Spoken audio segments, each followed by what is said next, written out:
Welcome back to the corner, everyone. I'm the DM as always, and today I want to talk about Concord again. Because this video has come out. I saw Asmongold make a video about it. I haven't seen his video, but I saw this, and so I clicked it and pulled it up. I watched it through, and even though it's about 3.5 minutes long, I wanted to talk about it because it confirms some of my suspicions. Just under 30 minutes ago, Concord announced that the servers are now officially all offline. However, things don't quite end there just yet. That takes us to this post over on Reddit titled, "Allegedly, senior concept artists for Concord are going through an extremely difficult time, and some might no longer want to work in games or design characters after this." So we're going to take a look at a number of tweets that allegedly come from Amanda Kiefer. Before we do, let me give you all the context here. Amanda Kiefer is a senior concept artist over at Firewalk Studios, which is of course, the studio behind Concord. Now, it looks like she's in protected mode. However, it seems like one of her confirmed followers actually leaked the messages and posted them over on Reset Era. And she was seemingly responding to this person who said, "Kinda want to try to redesign one of the Concord characters. Not to fix art or any pretentious BS, just as an experience to see if I can find where it went wrong in the designs. Also, it sounds like a fun thing to draw. I love GOTG looking stuff." I'm just assuming that stands for Guardians of the Galaxy, but correct me if I'm wrong. I think they look great as background characters in the movie or something. They're just missing the hero part. And so, before we continue, I want to talk about this real quick. So I think the choice of wording that this person used is what is bad about his tweet. I don't think anything else is bad. I think it's his choice of wording. Saying he wants to redesign the characters to pretty much everyone else, especially the art team, the people who created the characters, telling them that you want to redesign their character is like telling them that their character is so god-awfully garbage and trash that they should never be an artist. Right? That's basically what that means to an artist. Not all artists, mind you. Some artists don't think that way. Some artists see that as like a positive thing, seeing that you want to do something with their art. They see that as a good thing. But a lot of artists don't think that way. There's a saying that an artist's biggest critic is themselves, right? And so when an artist creates something, generally speaking, if they think this way, then they themselves will already hate their own design. And so by saying you want to redesign their character, you're basically just confirming their own internal bias. Their own internal artist bias that, oh yeah, okay, this was trash. This was awful. Maybe I'm not cut out to be an artist. Again, not saying that he's necessarily like trying to imply that or anything like that. That's just how some people interpret these kinds of words. Yeah, you know, the part that's pretty important for a hero shooter. But yes, look like background characters. It's pretty funny. All right, with that context, let's take a look at this set of messages allegedly from Amanda Kiefer responding to that artist whose tweet we just read. "I was going to DM you after seeing this, but this site makes me pay to do that." So, she says that the site makes you pay to DM someone. I mean, you know, I've messaged this guy, I've messaged them, I messaged them. By the way, all three of these were after the Twitter blue changes, so that's just not true. I mean, I can go and go to this guy. I mean, then again, maybe there were some more changes. I don't know. Okay, yeah, it looks like there might have been some more changes. Or I mean, let's try this, right? So we'll just copy this. We'll go here, do this. Start new message.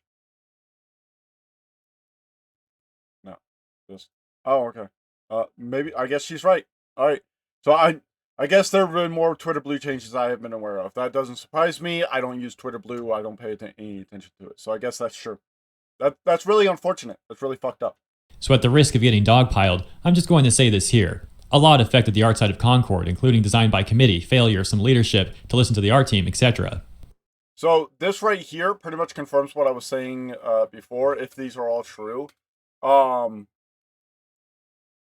In my last video covering this, I talked about how the designs of the characters, while perceivably awful, right? Especially with like DEI bullshit going on. It was more than likely not the artist's fault. It wasn't necessarily their choice because the artists, even though they are the artists for the game, that doesn't necessarily mean they have creative freedom or can take creative liberties. A lot of times, they are given. So how it happens, right, is before anything is made, before concept art is made, before even the game's name is considered, okay, what happens is the team goes through a phase where they create the storyboard of the game, right? And like generalizations of what they want the game to be. Okay. And in that process, or after that process, concept art is made. And then that concept art goes through several iterations where they have to take it to their senior leaders and they have to show them it. They have the confirmation that this is allowed, that this is what they want to go for. And then after all of that, that concept art, whatever the final concept art is, gets sent over to the production team to actually make the character models. Okay, this is standard pipeline. I'm going to pull this up. Video game pipeline. I talked about the pipeline of video games an extremely long time ago in my videos when I was covering Earth 2 like 3-4 years ago or some shit like that, okay? So, let's see, is this this is video game skills. This is not what I'm on. So, here we go. So, concept, pre-production, production, post-launch, okay? Concept is where all of the concepts arts is made, where the storyboard is made, where the story itself is made. That's where all of that gets made. Pre-production is when all of the assets are being generated. Not any kind of textures, not rigging, no animations, none of that. Pre-production is exclusively where everything is being made, right? All of the character assets, all the models, everything is being made. Production is when all of the rigging, all of the texturing, all of the animation, when all of that is done. Because all of that can be done at the exact same time, okay? Once the character model is made, the character model can be sent off to the riggers, to the texture artists, to the animators, and all of them can work on that exact same model. And all of the animation files, all of the texture files, all of the rigging files, all that gets sent to an overall folder that contains everything, right? So pre-production is when all of the character models are made. When that is happening, their designs are already finalized because of the concept art. That's when all of that gets finalized. And so yeah. And so I was talking about this last time I covered Concord about how it wasn't necessarily the artist's fault because they're doing what they're allowed to do, right? And that's what an artist always does. They do what they are allowed to do.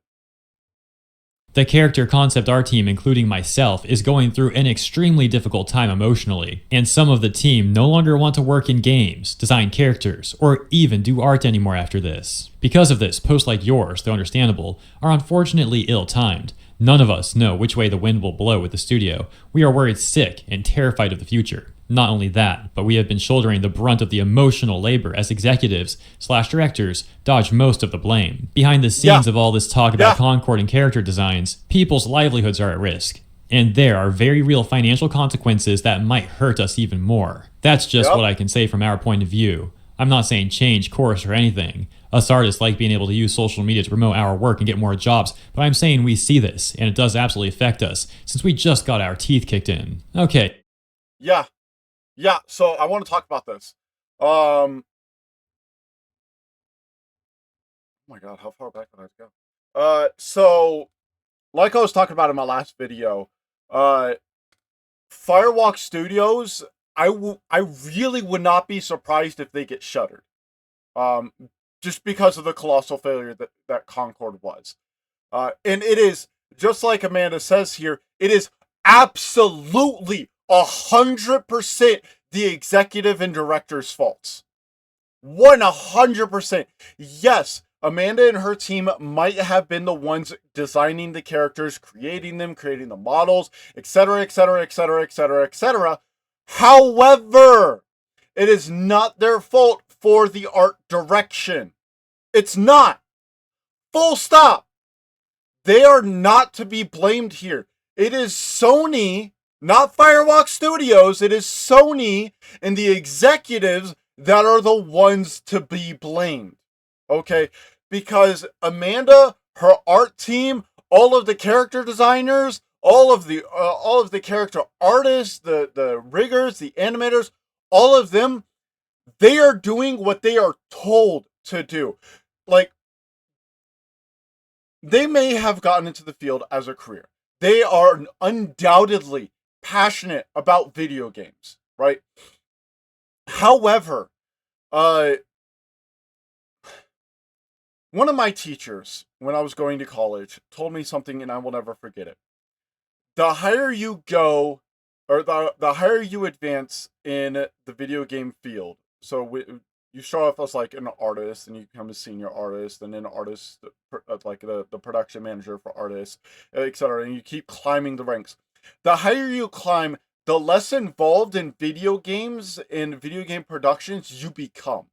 Okay? And that's one reason why he's never taken any of these promotions. It's because he got into this field to make art, to make video games. However, a lot of this is unfortunately coming at a time where people, or it's not even really coming at a time where this is happening. Unfortunately, a lot of people don't think about this kind of thing. Don't bother looking any further into it because most gamers don't care, right? They don't care. They just want to have a video game and play it, and that's it. They don't care who made it. They don't care what happens to the studio. They just don't care. Most gamers don't even follow the video game industry, right? They buy a game. It's like Call of Duty, right? They buy the next Call of Duty, despite the fact that the last 6 Call of Duties have been absolute garbage and have been exactly the same as the previous ones. And no matter what, the new one is just going to have even more expensive microtransactions. I mean, you take a look at not the most recent one, not the one that's coming out in beta that has like a $200 fucking price tag.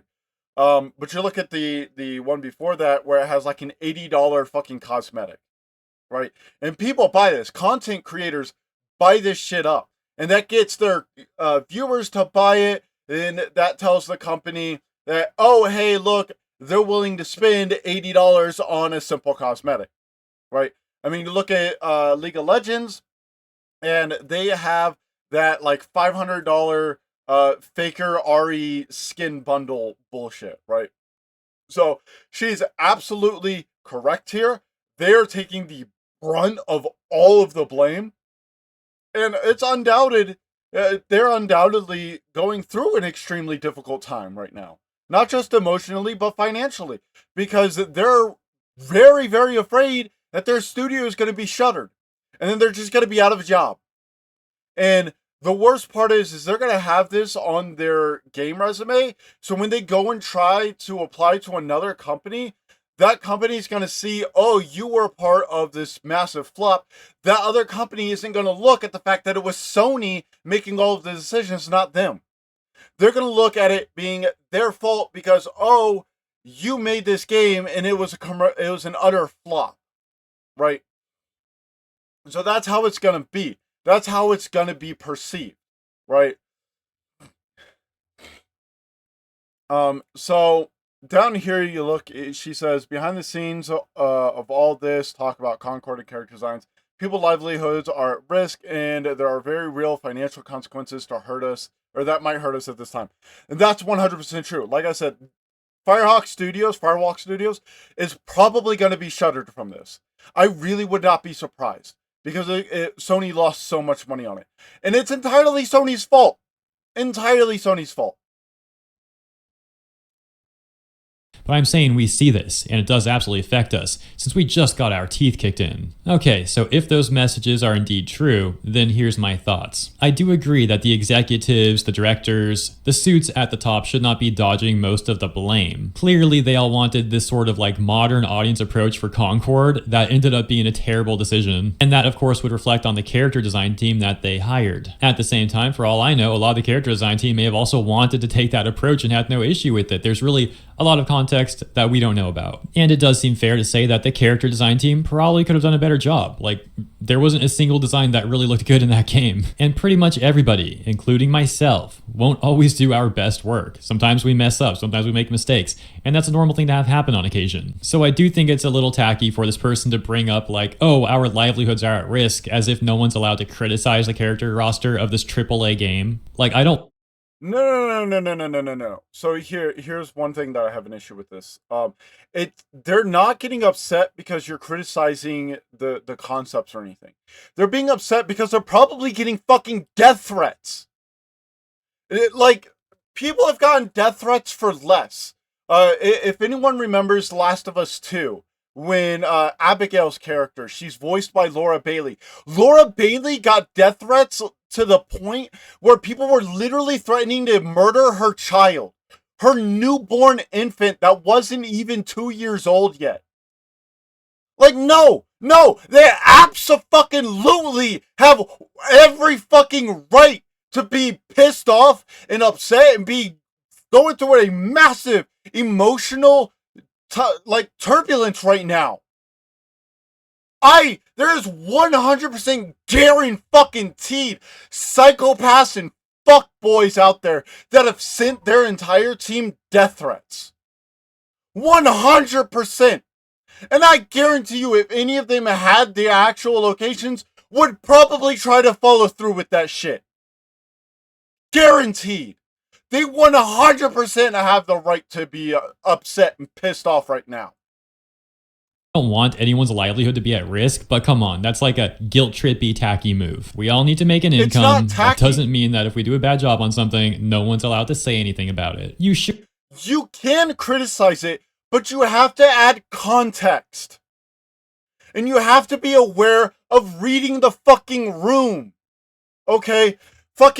So going back to what Amanda said, she said that like this kind of thing is ill-timed. And it 100% is. The reason why it's ill-timed, it's like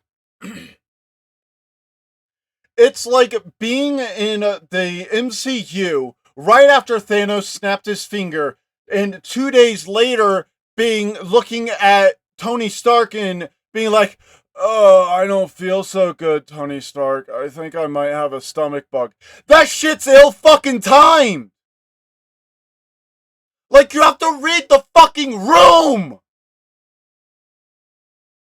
Like, waiting a year, 2 years, and then saying this might be a little better. It might be a little better. Depending on the room. Depending on context. Like, you can criticize the character designs, but don't sit here and blame the fucking artists without any fucking knowledge of how this shit works!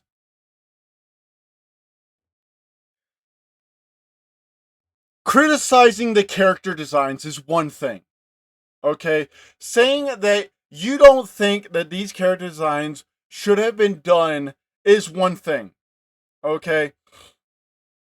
But adding no other context to this, not trying to figure out who is actually responsible for this, and just saying a blanket statement like it's the artist's fault or these character designs suck.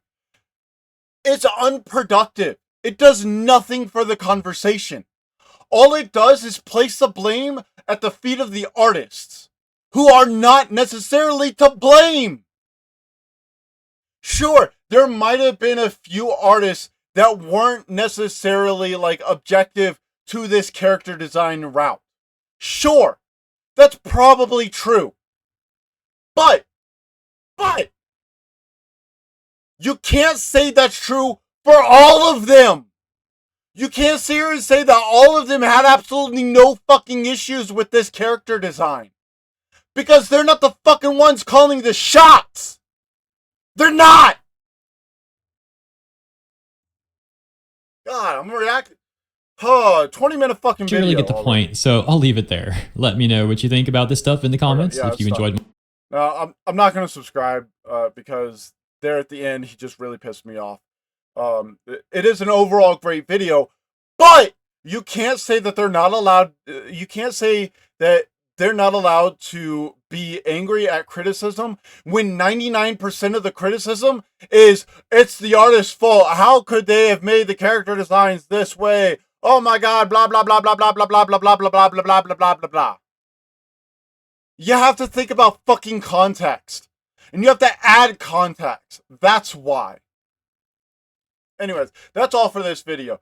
Thank you all for coming to the corner. If you liked the video, hit the like, hit subscribe. If you didn't, hit dislike. Leave a comment telling me why you didn't like it. And I'll see you all next time.